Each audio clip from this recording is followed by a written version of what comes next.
भगवान विष्णु ने शंखासुर का वध किया, वो तो मरा, लेकिन उसका बेटा था जिसका नाम था मूर। तो मूर विष्णु को मारने के लिए तपस्या करने लगा। तपस्या किया, शिव जी को प्रसन्न किया।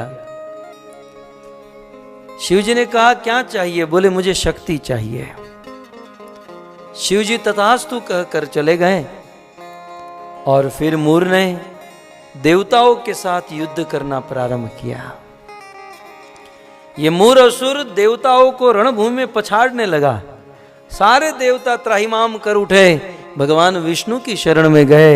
महाराज ये मूर का वध कीजिए, नहीं तो हमें मार डालेगा।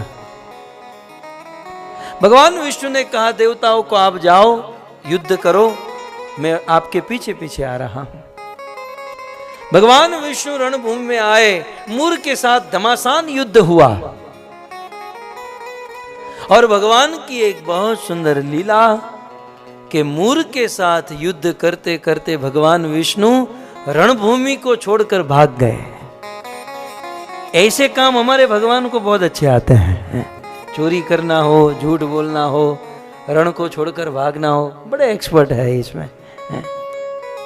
वहां जरासंध के साथ युद्ध करते हुए भागे,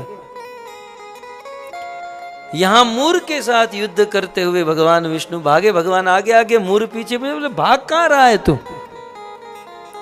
भगवान आगे आगे, मूर पीछे पीछे। बहुत दौड़ाया, बहुत दौड़ाया, इतना दौड़ाया आधा तो दौड़ा दौड़ा कर मार दिया।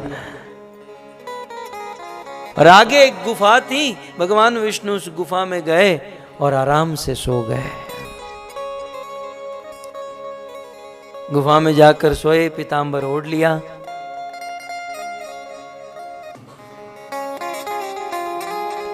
तो मूर और भगवान विष्णु का घमासान युद्ध हो रहा था और युद्ध करते करते भगवान विष्णु रण छोड़कर भागे। मूर उनके पीछे पीछे और गुफा में जाकर भगवान सो गए।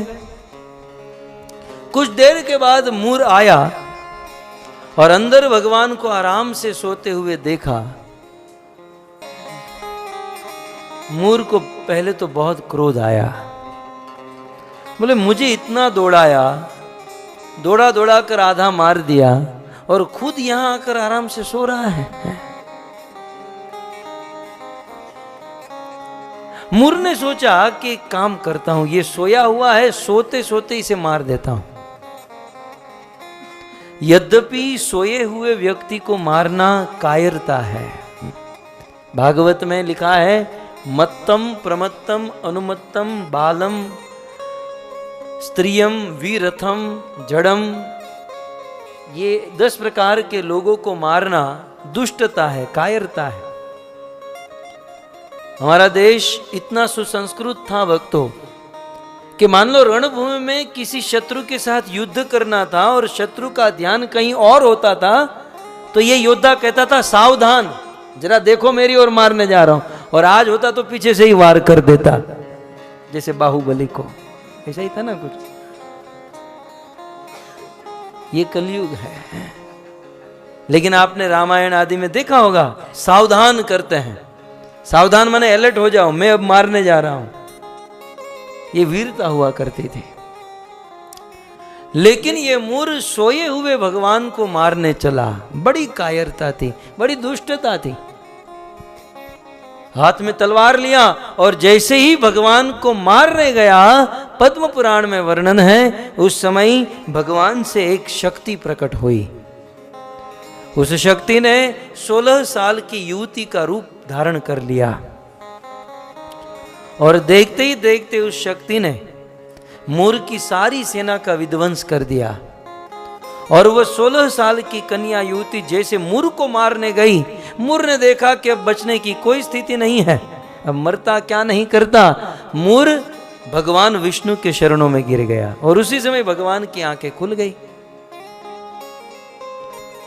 अब शरणागत को जीवन दान देना यह क्षत्रिय का धर्म है। मूर शरणों में आ गया।